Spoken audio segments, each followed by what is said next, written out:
हाय दोस्तों, आज हम मैट्रिक क्लास एनसीईआरटी का पूर्ण सिलेबस आपके सामने लेकर आए। मात्र 51 क्लास में जो भी मैट्रिक क्लास के स्टूडेंट हैं 2023 में एग्जाम देने वाले हैं, उनके लिए यह बहुत सुनहरा मौका है। जो भी है उन्हें जोड़ें और 51 क्लास में कंसेप्ट के साथ ऑब्जेक्टिव सब्जेक्टिव दोनों क्लियर करने के बाद कंसेप्ट के साथ आपका पूर्ण सिलेबस पढ़ाएंगे।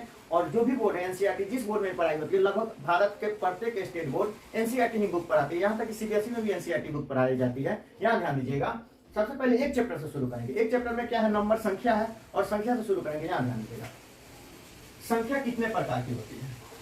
तो संख्या नंबर दो प्रकार के होती है, वास्तविक संख्या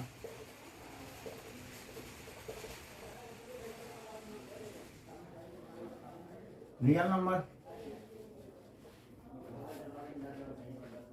काल्पनिक संख्या। यहां ध्यान दीजिएगा, वास्तविक संख्या ही आपको पढ़ना है, काल्पनिक संख्या आपको 11वीं क्लास में पढ़ना है। वास्तविक संख्या में देखिए कौन कौन आता है।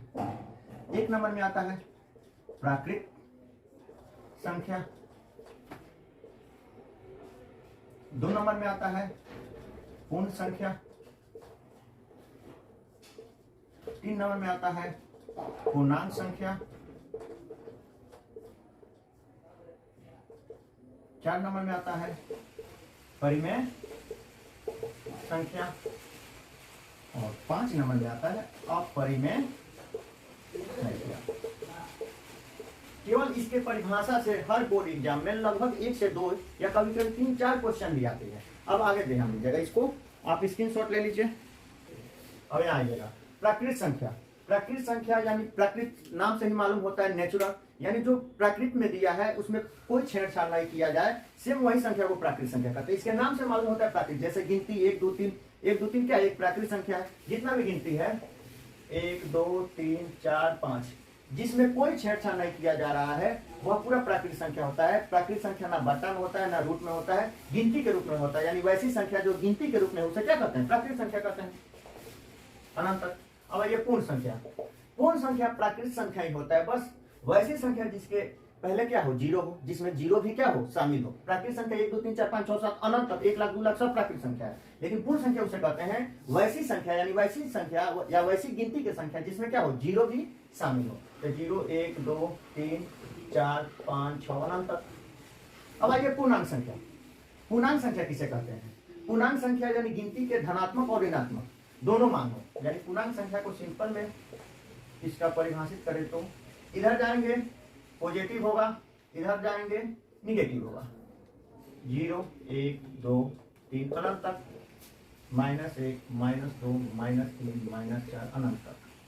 अब यहां देखिएगा, यानी पूर्णांक संख्या किसे कहते हैं, वैसी संख्या, वैसी गिनती की संख्या जिसमें जीरो के साथ साथ गिनती का धनात्मक और ऋणात्मक दोनों मान शामिल हो, उसे क्या कहेंगे, पूर्णांक संख्या कहेंगे। आप परिभाषा भी लिख सकते हैं, इस तरह भी समझा सकते हैं। इसको कहते हैं मूल बिंदु या ओरिजिन पॉइंट। अब यहां ध्यान दीजिएगा, इसको स्क्रीनशॉट ले लीजिए। अगला चलते हैं। अब यहां देखिए, प्राकृत संख्या, पूर्ण संख्या, पूर्णांक संख्या जान गए, तो क्वेश्चन इससे आता है कि सबसे छोटी प्राकृत संख्या क्या होगा। सबसे छोटी प्राकृत संख्या क्या हो जाएगा, 1 होगा। सबसे छोटी प्राकृत संख्या 1 होगा। वही क्वेश्चन पूछे, सबसे छोटी पूर्ण संख्या क्या होगा, 0 होगा। सबसे छोटी पूर्ण संख्या 0 होगा। अब पूर्णांक पूछे तो नहीं, क्योंकि पूर्णांक निगेटिव में भी होता है, तो जितना माइनस आ जाए। अगर पूर्णांक है सबसे छोटी संख्या, तो ऑप्शन में देखकर मानेंगे जो सबसे अधिक माइनस हुआ होगा। लेकिन यह दो का क्वेश्चन आ सकता है, सबसे छोटी प्राकृत संख्या 1 और सबसे छोटी पूर्णांक संख्या 0।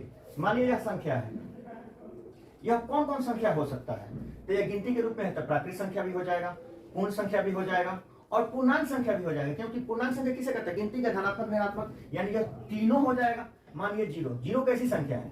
अब 0 तो प्राकृत संख्या नहीं होगा, क्योंकि 0 गिनती की संख्या में 0 शामिल नहीं है। यहाँ देखिएगा, प्राकृत संख्या किसे कहते हैं, यानी जो गिनती के रूप में हो, यानी जिसमें 0 शामिल ना हो। यह केवल पूर्ण संख्या होगा और पूर्णांक संख्या होगा, या केवल पूर्ण संख्या और पूर्णांक संख्या हो जाएगा। या क्वेश्चन पूछ दे 0 कैसी संख्या है, तो ऑप्शन ए नंबर में दे दे पूर्ण संख्या, ऑप्शन बी में दे पूर्णांक संख्या, ऑप्शन सी में दे सकता है ए और बी दोनों, ऑप्शन डी में दे सकता है प्राकृत संख्या। तो आप देख लीजिएगा 0 क्या है, पूर्ण संख्या भी है और पूर्णांक संख्या भी है। अब चलते हैं अगला। अब यहाँ देखिएगा परिमेय संख्या रेशनल नंबर, परिमेय संख्या सिंपल में लोग बोलता है वैसी संख्या जो p बटा q के रूप में, वो परिमेय संख्या हो जाएगा, जो परिभाषा बिल्कुल गलत है। मानिए √3 बटा 2, क्या यह परिमेय संख्या है? नहीं है। परिमेय संख्या का वास्तविक परिभाषा होगा वैसा पूर्णांक संख्या। कौन संख्या? वैसा पूर्णांक संख्या। वैसा पूर्णांक संख्या, पूर्णांक संख्या का बिना या परिमेय संख्या का परिभाषा क्या है? अधूरा है। वैसा पूर्णांक संख्या जो p बट्टा q के रूप में हो तथा q डॉज नॉट इक्वल 0, यानी q 0 के बराबर नहीं हो, उसे परिमेय संख्या कहते हैं। अब यहां ध्यान दीजिएगा, इसमें एक और होता है परिमेय संख्या जब भी हो p बटा q, इन दोनों का HCF एक हो। HCF हाईएस्ट कॉमन फैक्टर यानी मसा क्या हो? एक हो। पूर्णांक संख्या हो, पूर्णांक संख्या के साथ साथ q 0 ना हो, उसके बाद p और q का HCF क्या हो? एक हो, तब परिमेय संख्या कहते हैं। जैसे यहां ध्यान दीजिएगा, जैसे 3 बटा 5, यह दोनों का HCF क्या होगा? एक। या अब यहां देखिए 0, अब कहिएगा 0 क्या है? 0 पूर्णांक है कि नहीं? लेकिन 0 के नीचे कुछ नहीं देखे, यह भी क्या है? परिमेय संख्या है। 1 बटा 0 या कब परिमेय संख्या हो जाएगा? नहीं होगा, क्योंकि q क्या है? यह पूर्णांक है, यह भी पूर्णांक है, लेकिन q में 0 हो गया, यह परिमेय नहीं होगा। 14 बटा 7, क्या यह परिमेय संख्या है? कितना लोग कहेगा है? हाँ परिमेय संख्या है, मानते हैं, लेकिन यह बहुरूपिया है, इसको काटेंगे तब परिमेय संख्या, मूल परिमेय संख्या होगा। डायरेक्ट इस तरह बोले परिमेय संख्या है तो यह बहुरूपिया है, परिमेय संख्या का वास्तविक रूप नहीं है। परिमेय संख्या काटाने के बाद परिमेय संख्या आ जाएगा, लेकिन परिमेय संख्या का वास्तविक रूप इसे नहीं कहा जा सकता है। अब इसको कटा दिए, 2 7 गुना 14 और नीचे 1, अब यह परिमेय संख्या हो गया। क्यों? क्योंकि इसका दोनों का HCF निकालते तो 7 आता, जबकि परिमेय संख्या उसे कहेंगे जिसमें p बटा q का HCF क्या हो? 1 हो।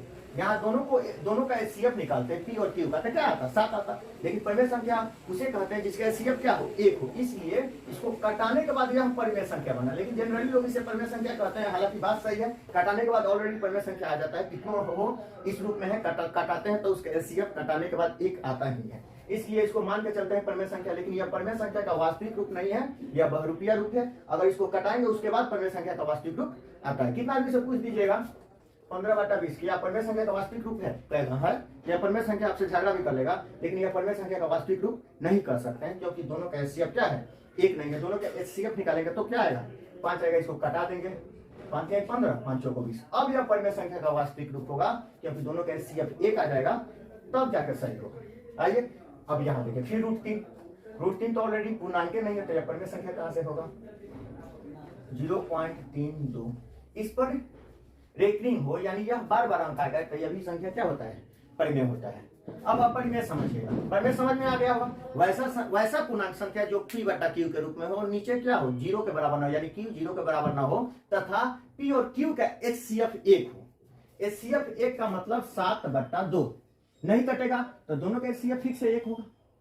दोनों का HCF क्या होगा? 1 होगा। यह पूर्ण रूप से क्या है? परिमेय संख्या है, या परिमेय संख्या का वास्तविक रूप भी कह सकते हैं। यही रहे 7, यही रहे 14 बटा 2। क्या यह परिमेय संख्या? आप कहिएगा है, सही है, लेकिन यह परिमेय संख्या का वास्तविक रूप नहीं है। वास्तविक रूप निकालने के लिए 2 7 14 नीचे 1, अब एक साथ का HCF 1 होगा। यह परिमेय संख्या का वास्तविक रूप है, लेकिन जनरली लोग इसे क्या बोलते हैं? परिमेय संख्या है। अब आइए अपरिमेय संख्या, इरेशनल नंबर किसे कहते हैं? वैसा संख्या जो p बटा q के रूप में नहीं हो, वैसा संख्या जो p बटा q के रूप में नहीं हो, या तथा वह संख्या पूर्णांक नहीं हो। पूर्णांक भी नहीं हो, p बटा q के रूप में नहीं हो, पूर्णांक नहीं हो, उसे क्या कहेंगे?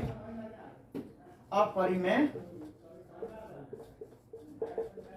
संख्या कहते हैं। जैसे √3, यह पूर्णांक संख्या भी नहीं है, p बटा q के रूप में भी नहीं है।